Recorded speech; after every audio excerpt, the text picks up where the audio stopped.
En este frondoso paisaje de Chalatenango se libraron algunos de los más sangrientos enfrentamientos entre el ejército salvadoreño, los combatientes del Frente Farabundo Martí y la población civil que fue masacrada. Hubo un total de 70.000 víctimas en los 12 años de guerra en El Salvador.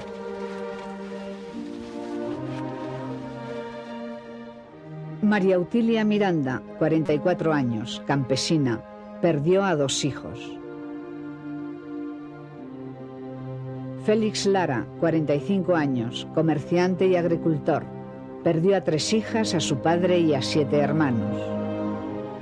Rosaelia Serrando, 33 años, lisiada de guerra, perdió a su marido, combatiente como ella del FMLN. Amado Valle, 56 años, agricultor, perdió a su hijo. Mauricio Guardado, excombatiente, mutilado. Tobías Orellana perdió a gran parte de la familia en la matanza del río Sumpul. Ellos sobrevivieron a la guerra y lucharon por la tierra.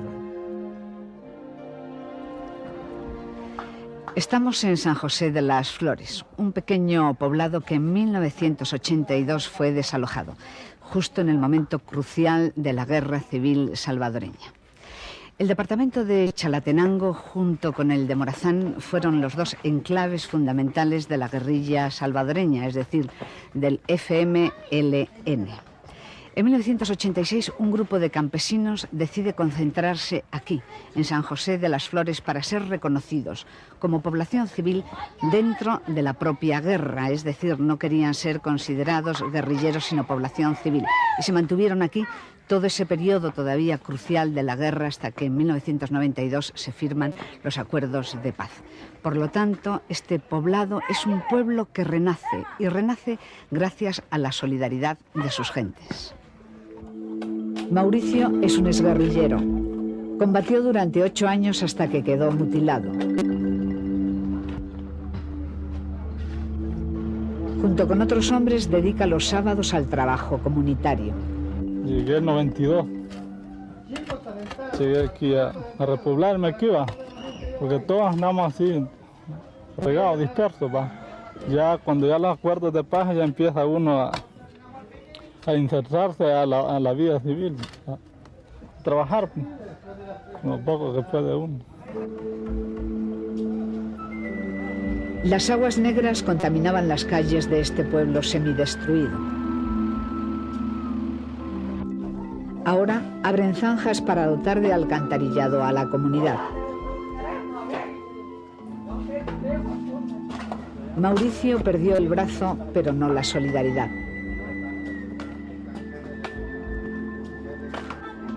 El Salvador es uno de los países con mayor concentración de riqueza. Se le llamaba el país de las 14 familias latifundistas poseedoras de la tierra. El cultivo del café dejó a la mayoría de los campesinos sin tierra. Nosotros los campesinos en el verano casi la mayor parte migramos a los centros de trabajo, a las fincas de cafetales, a los algodonales, a vender nuestra fuerza de trabajo para poder pagar a veces los créditos que utilizábamos para poder hacer producir la tierra. Entonces, esa es una de las peticiones que se le hacía al gobierno, y también que hubieran mejoras para que en los centros de trabajo que hubiera alimentación adecuada, dormida también un poco digna, porque el trabajador cuando va a los trabajos de esas grandes haciendas duerme como animal en el suelo.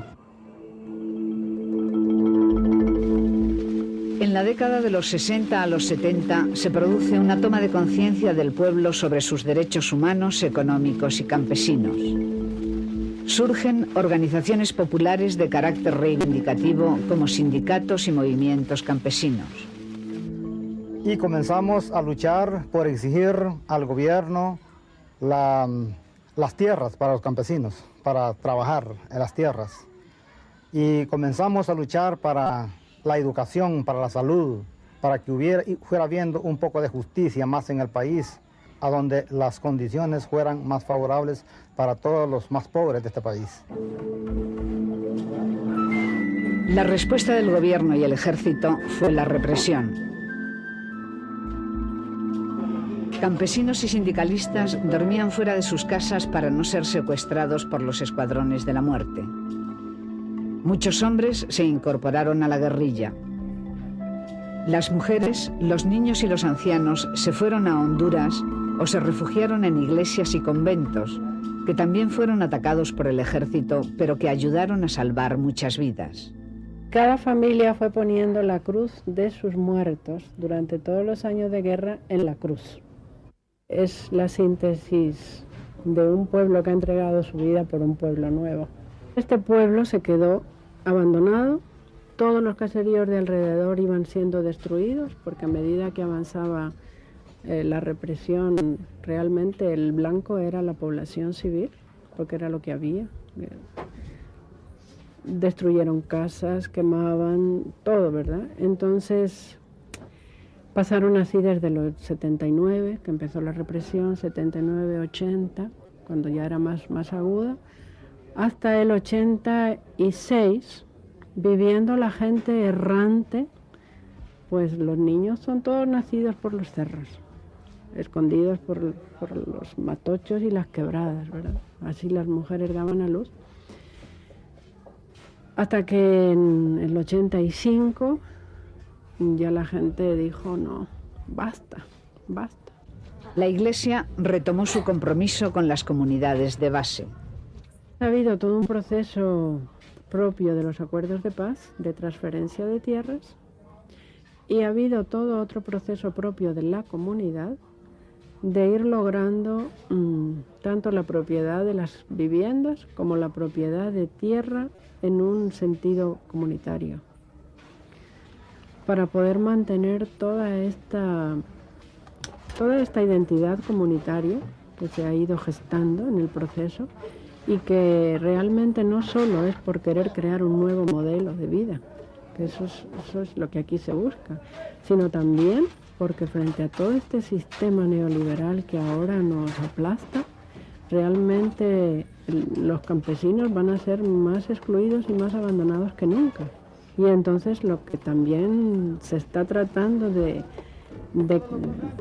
poder evitar eso y de poder ser de alguna manera una fuerza alternativa que también al pobre, al campesino, le da espacios para vivir y para ser protagonista en la historia. Solo queda el campanario de la antigua iglesia.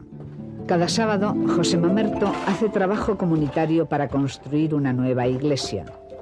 A los 13 años se incorporó a la guerrilla hasta los 29.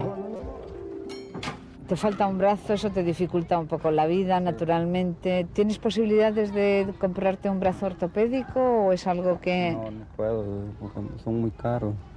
No tienes. Sí. ¿Y qué tal te manejas sin el brazo? Sí, ya uno se va acostumbrando un poco, haciéndole esfuerzo. Con el programa de transferencia de tierras, José Mamerto ha sido beneficiario de un pequeño terreno. Algunos cambios hubieron y otros no se pudieron hacer. Una de las mayores masacres del ejército salvadoreño fue la matanza del río Sumpul en 1980. Murieron entre 600 y 700 campesinos atrapados en la frontera entre ambos ejércitos. El ejército hondureño capturó a más de 300 pobladores salvadoreños que tratábamos de huir para el territorio hondureño, y fue así como 3 horas después de haber capturado a toda esta población, fue nuevamente entregada a las tropas salvadoreñas.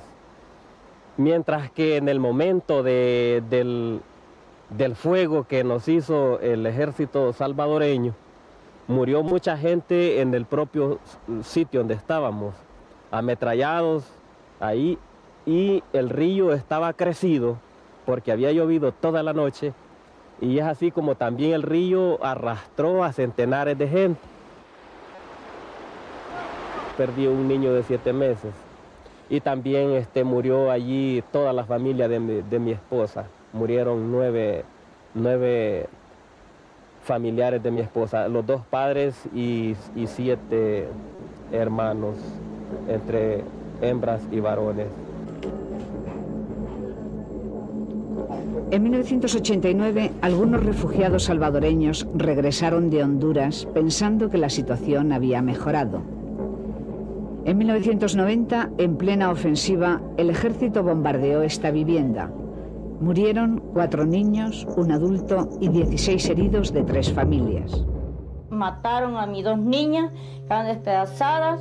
Entonces entonces me cayó la niña Isabel, en Beatriz, me cayó en los brazos, aquí en las piernas, ya muerta. Yo pensaba que iba a caer, y entonces hemos salido yo llorando, mirando al otro niño que estaba aquí con el pie volado, el medardo, y el otro señor despedazado con su niña, con su hija, que es Aníbal. Aquí tengo un recuerdo, es duro enseñarlo, pero lo tengo de mis niñas, cómo quedaron despedazadas en esta casa. Ella es Isabel, ella es la niña Beatriz, aquí está el padre viéndola que estaba muerta en la cama, y la niña sí se demuestra el cuerpo aquí. Durante la guerra, un grupo de mujeres escribió a Manos Unidas pidiendo una subvención para crear cooperativas que les permitiesen generar ingresos propios. Las ayudas llegaron y se crearon empresas autogestionadas por mujeres, como esta panadería.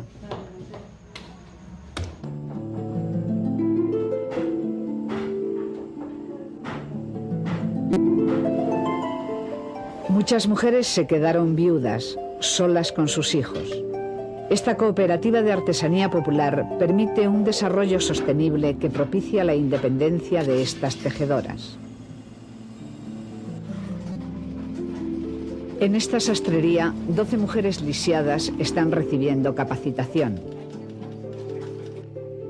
Rosaelia fue combatiente desde los 13 a los 25 años, cuando dejó las montañas para dar a luz.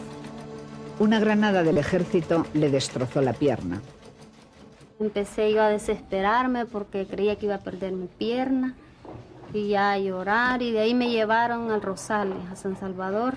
Llegamos a las 6 de la tarde, ahí me recibieron, me trataron bien mal porque era guerrillera, que esto me había sucedido porque estaba poniendo una mina, decían los médicos, ¿verdad? Entonces el que estaba de turno, esto es fácil, me dijo, ya te vas a curar, te vamos a amputar el pie y que te pongan una de palo, me dijo. Entonces le dije, no, le dije, si mi pie tiene cura, le dije, yo no me dejo que me lo vuelen, le dije, yo no quiero que me vaya a amputar el pie.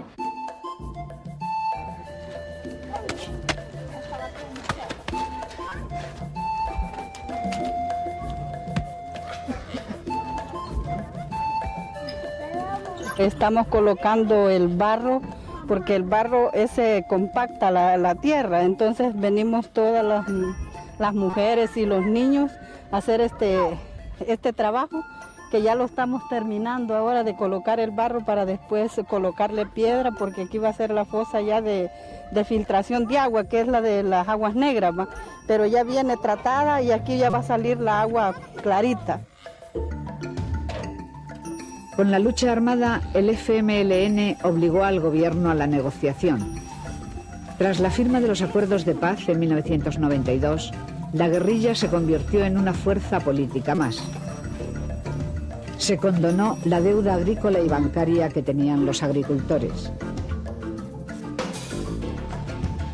El gobierno, apoyado financieramente por organismos multilaterales, puso en marcha un programa de transferencia de tierras que alcanzó a unos 30.000 campesinos de todo el país, unos 6.000 en el departamento de Chalatenango. La política del gobierno fue un poco difícil, en el cual no todos los excombatientes y población civil no alcanzó o no fue verificado, y no todos tuvieron el derecho a tierra. El gobierno no entregó títulos a todos los campesinos como una táctica para dividir a las comunidades. En San José de las Flores, unas 400 personas se quedaron sin ser beneficiarias, pero la comunidad decidió que la tierra fuera para todos. El desarrollo que se percibe en los sectores pobres ha sido llevado a cabo por ONGs con financiamiento del exterior. con el esfuerzo que se ha hecho a la comunidad y la ayuda de solidaridad de Manos Unidas y de poder comprar toda esta tierra que tenemos hasta donde vemos aquellas alturas allá, que tenemos aproximadamente 96 manzanas en este espacio, lo que es con el objetivo de formar una cooperativa agropecuaria en esta tierra, ¿va? Con la proximidad del río Sumpul y un buen sistema de riego, pueden tener pastos en invierno y verano. Santo, santo, santo, santo, santo, santo es nuestro Dios, Señor de toda la tierra, santo, santo es nuestro Dios. Santo, santo, santo, santo. La Iglesia Católica ha jugado un papel determinante en la historia reciente de El Salvador, especialmente la teología de la liberación, que ha demostrado a los desheredados de la tierra que el sufrimiento, la pobreza, no viene por mandato divino, sino que es por voluntad de la oligarquía terrateniente que les explota.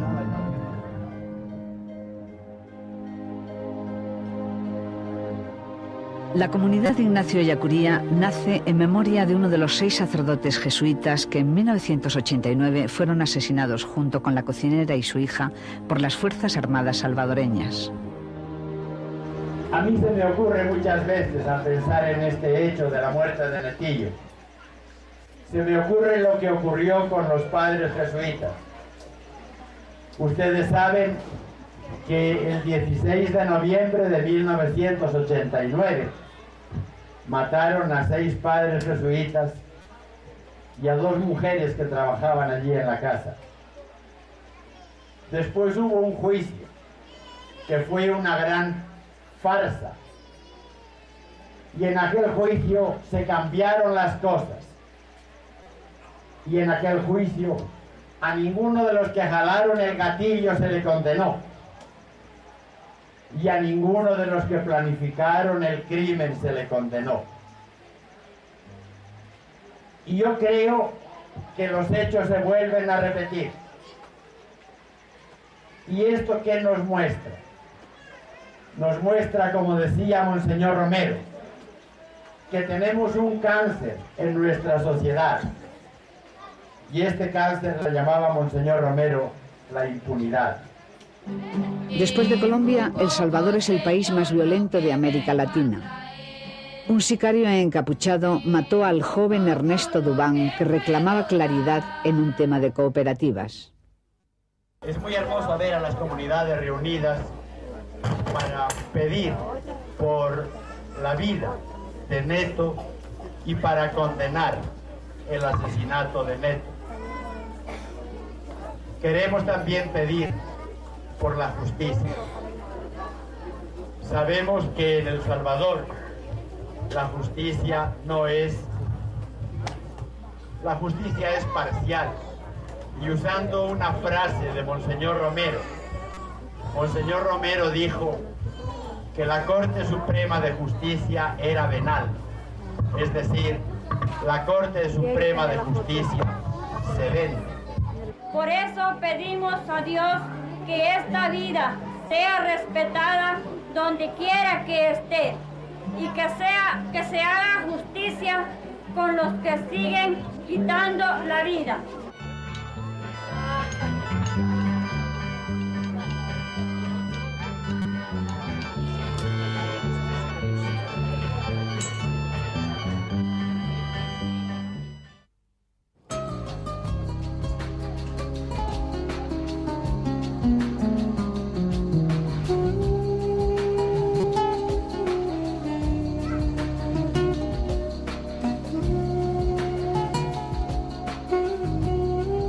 El impacto de las guerras provocadas por las dictaduras militares en Centroamérica ha marcado la vida de generaciones enteras.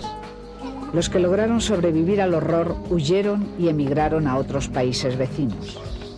Sacaban la gente de las casas, las mataban, ¿verdad? O los encontraban y los mataban en la calle, en los campos, donde quiera que fuera, ¿verdad?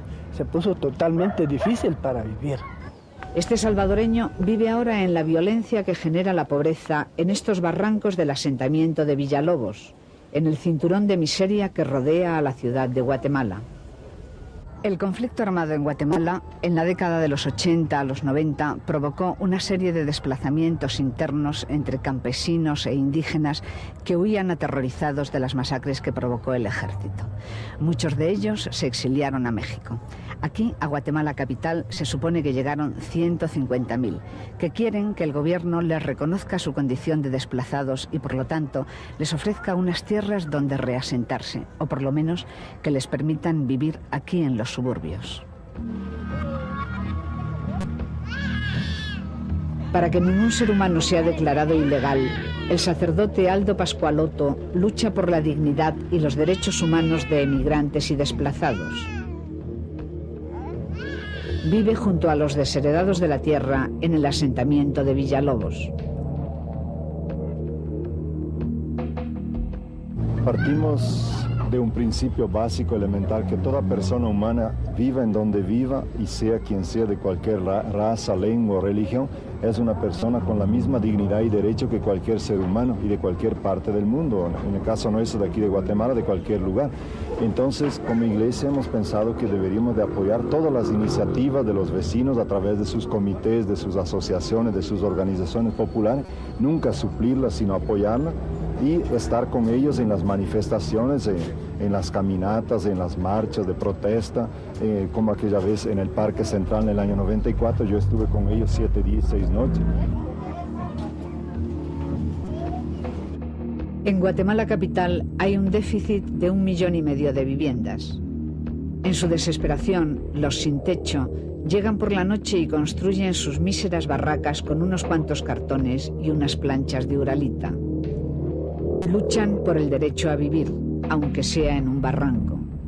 Invaden los terrenos del gobierno que constantemente les amenaza con desalojarles. Estuvimos 7 días en el palacio, por lo tanto el gobierno nos atendía, entonces estuvimos y hasta que sí nos atendieron, entonces donde ganamos la batalla y se paró el desalojo a varios lugares aquí de Guatemala. Cuando yo vine aquí era así como un barranco, venimos a quitar montes, venimos a sadonear y vine a dormir aquí con mi nena, así con nylons, vine a hacer una michampita, fuimos a dormir 7 noches y 7 días, estuvimos en el palacio para lograr que nos dieran este pedacito de tierra. Claudia, ¿trae un poco de café, por favor? Ahora lucha por obtener el título de propiedad de su casa.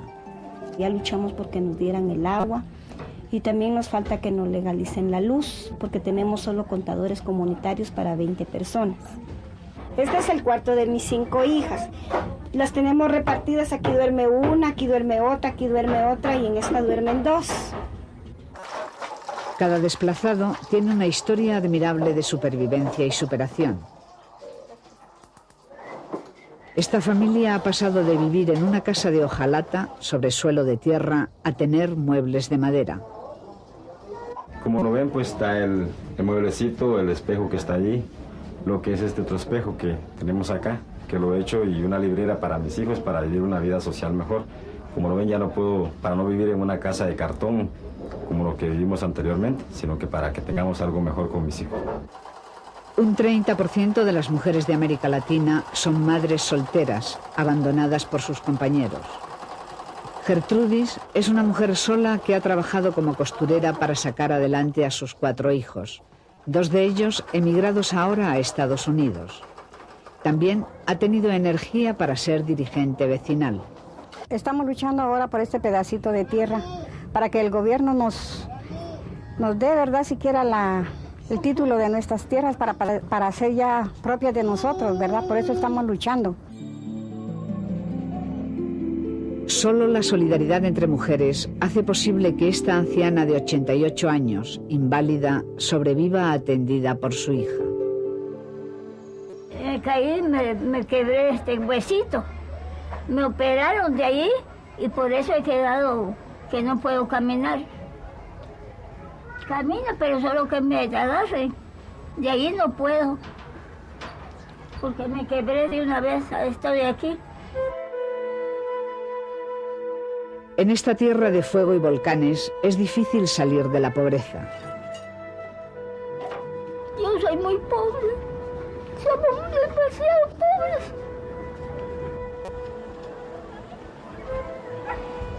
En 1998 el huracán Mitch devastó hasta el 70% de países como Honduras.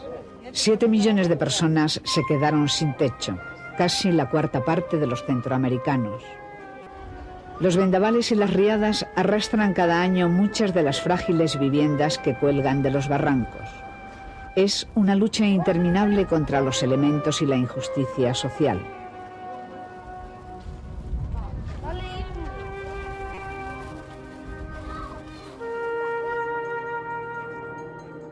Esta barraca es una escuela.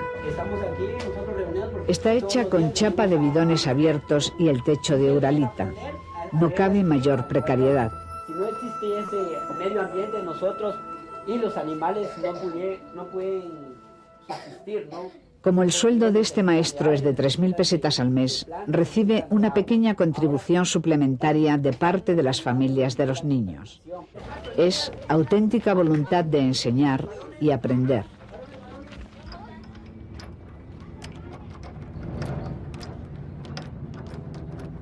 Ha aumentado el número de niños sin tener, digamos, oportunidades de reintegrarse a una vida más digna, pues. O sea, estos niños viven sin oportunidades de educación, sin un albergue, sin que cuenten con una alimentación permanente. Señor Jesús, te damos gracias. Tras la guerra, 200.000 niños quedaron huérfanos. Manos Unidas ha propiciado la creación de un salón multiuso, ya que en este asentamiento no existe atención del Estado a nivel de salud y educación infantil. En esta guardería, los niños reciben un plato diario de frijoles y queso.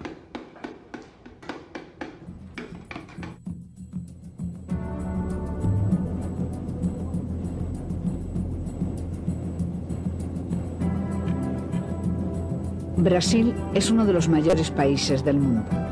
Se estima que tiene 800 millones de hectáreas cultivables. 250 millones pertenecen a la administración pública y 285 millones están en poder de los grandes terratenientes.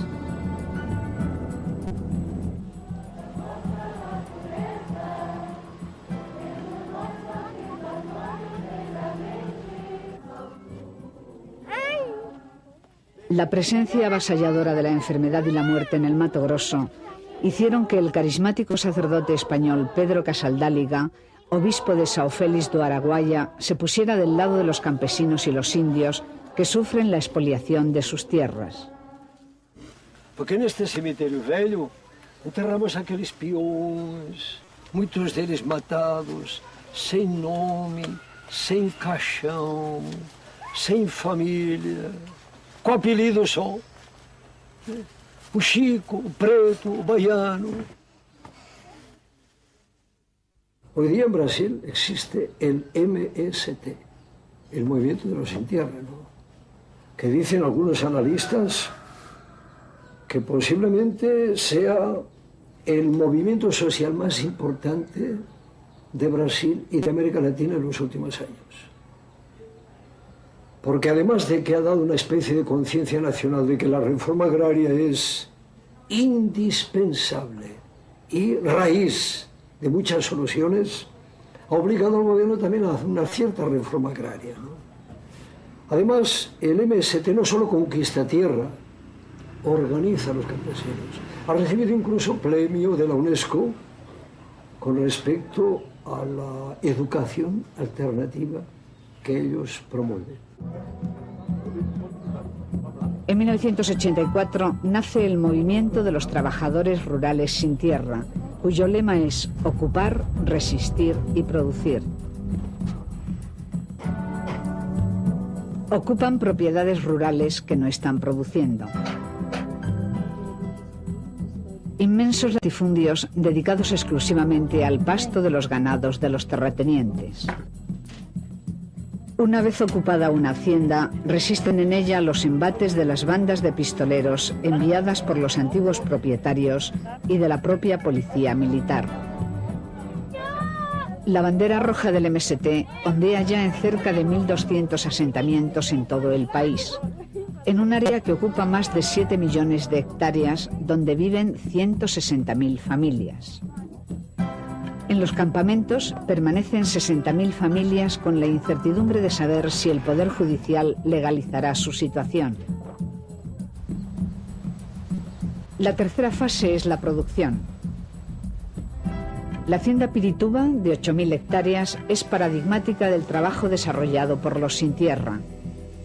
Tras 14 años de lucha, han creado cooperativas lecheras y agrícolas que dan de comer a 2.000 personas. Una vez ocupada la tierra, los momentos iniciales del asentamiento de las familias son difíciles hasta que recogen las primeras cosechas. Las manos de estas mujeres acarician la tierra que les da de comer. En sus dedos puede verse el sencillo anillo de cáscara de fruto tropical que significa el compromiso con los desposeídos. Durante la dictadura militar, llevar este anillo era motivo suficiente para ser detenido. En este asentamiento están orgullosos de las viviendas que han construido para aquellos que no tenían ni tierra, ni techo, ni nada. Esta familia estuvo un año en una barraca y sufrió 11 desalojos. Cuando llegaron aquí, no tuvieron que pagar nada durante los 2 primeros años. Esta casa está pagada con maíz. Pagaron la casa en 12 años con 600 kilos de maíz.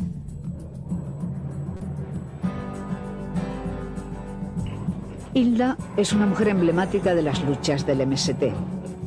En la actualidad es la encargada de la cooperativa porcina de la hacienda Pirituba. Vivió 2 años en una barraca de plástico y sufrió 13 desalojos. Es mestiza, de madre india tapayó y padre portugués. A los 13 años se fue sola desde Bahía a Sao Paulo. Para encontrar trabajo como empleada doméstica tuvo que ocultar su origen indígena, olvidar la lengua materna y perder sus más profundas señas de identidad. Todavía lo siento mucho. Yo tenía un cabello muy largo, pero el patrón me obligó a cortarme el pelo. Hilda recuerda el desalojo más dramático que le tocó vivir. Un niño murió en mis brazos de mucho frío. Había mucha humedad. Le dio una neumonía y murió. El otro hermano murió a las 4 de la madrugada en los brazos de la madre. Cogí a los 2 niños e intenté salir, pero la policía no nos dejó, ni para llevar a los niños al médico. Después de 2 años conquistamos la tierra. Fue una lucha conjunta. La gente lloraba en aquella noche de sufrimiento. Decidimos que nunca íbamos a dividir las tierras. Y hoy en día, estas tierras todavía son colectivas. Si dividiéramos la tierra, estaríamos dividiendo la lucha. Toda una vida dedicada a la lucha por la tierra y la solidaridad con quienes están todavía desposeídos de ella.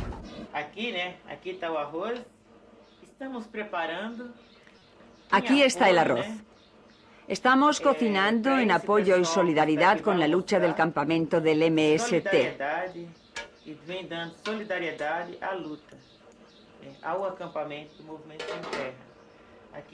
Aquí están los frijoles.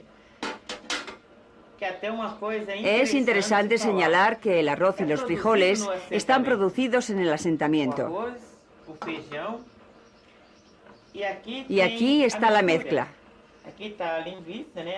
La salchicha también la producimos nosotros en el asentamiento.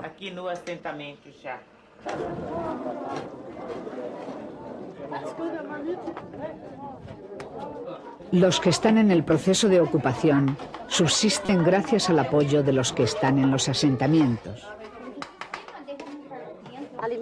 Nos traen alimentos para atender las necesidades de las madres que vienen con niños pequeños y para todos los que están con hambre y no tienen comida. Los de los asentamientos son los primeros en traernos comida. Montan cocinas comunitarias para matar el hambre del pueblo. En Brasil no se ha hecho una auténtica reforma agraria. Prevalecen todavía los esquemas de poder, depredación y dominación de la época de la colonia. Aquí el poder político, las personas, la tierra, incluso los medios de comunicación están en manos de una élite, de una minoría que por supuesto se reparte la tierra a cartabón y a escuadra desde los centros de poder económico de Sao Paulo. En la realización o no de la reforma agraria está en juego la concepción misma del país y la sociedad brasileña. Al final de la dictadura militar, en la década de los 70, surge el MST, haciendo una lucha más organizada, más de ámbito nacional, con 3 objetivos bien claros y definidos: la lucha por la tierra, la lucha por la reforma agraria y la lucha por la transformación de la sociedad.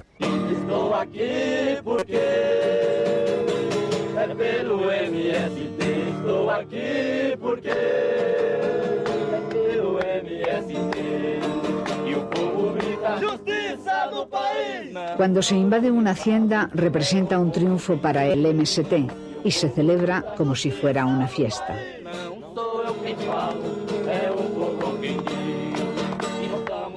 En esta ocasión, la fiesta va unida a un buen banquete. Han decidido comerse alguna que otra vaca del latifundio ocupado. Saben que les esperan meses de hambruna.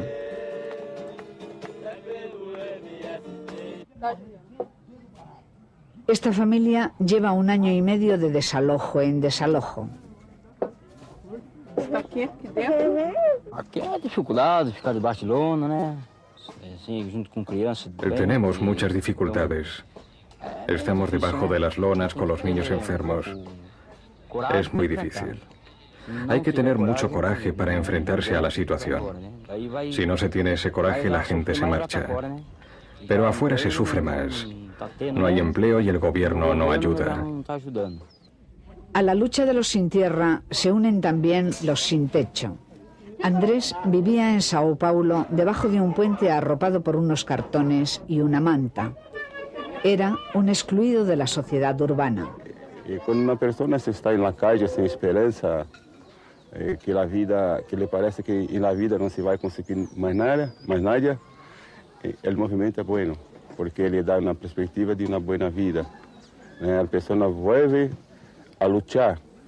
Yo cuando vivía por la calle no me importaba con más nada, porque yo tenía en mente que yo no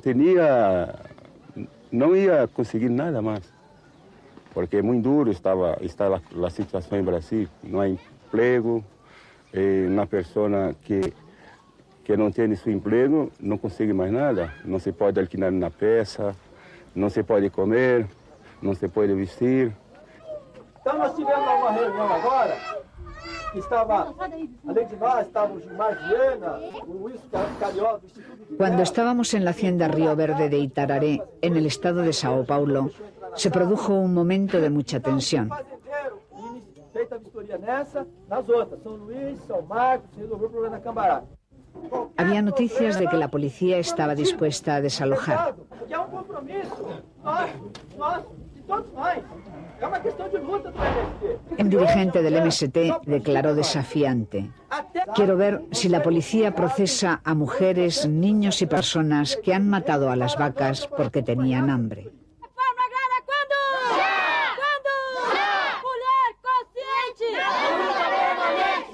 O que tem de mais importante na organização do Movimento Sem Terra é o povo. Lo más importante en la organización del Movimiento Sin Tierra es el pueblo, es el militante, es aquel que aprende en el día a día que la lucha es una necesidad básica para que podamos hacer la transformación hacia una sociedad más justa. El movimiento de trabajadores rurales sin tierra de Brasil está integrado por mujeres, niños, hombres que sueñan y luchan por tener un pedazo de tierra para poder sobrevivir. Se supone que en Brasil hay 20 millones de campesinos que no quieren ser los desheredados de la tierra y que luchan con la esperanza de no ser los grandes excluidos de esta sociedad. Llegó también un responsable máximo del Instituto Nacional de Colonización y Reforma Agraria, que dejó muy claro que para negociar y evitar que llegase la policía había que desalojar. Si la tierra resulta improductiva, pueden tener la certeza de que el INCRA discutirá en la justicia. Pero si la tierra es productiva, solo podemos comprar a los dueños de las haciendas si ellos quieren vender. Si es así, aceptamos el compromiso de comprar. Solo hay dos alternativas, o expropiar e indemnizar, o comprar. Até a vitória, companheiro! Viva os trabalhadores! Viva! Viva o Movimento Sem Terra! Viva! Viva o acampamento do Aldemar de Souza! Viva! Pátria livre! Pátria livre! Pátria livre! Para evitar un desalojo violento, los dirigentes del MST decidieron levantar el campamento. Se produjo un momento de profunda tristeza. Se ofrecieron aquello por lo que luchan: maíz, arroz, frijoles. Fue una auténtica comunión con la Madre Tierra. En 1996, en el Dorado dos Carayás, 19 campesinos, mujeres y niños murieron a manos de la policía militar.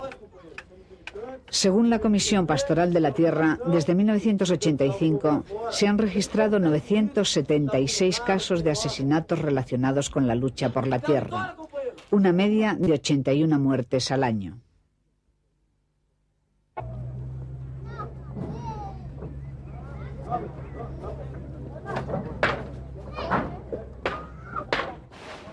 Levantaron el campamento para que el gobierno pudiera hacer el estudio y decidiera si las tierras eran o no productivas. Estoy recogiendo mis cosas para desocupar el área e irnos a la carretera. Saben que les espera un duro camino.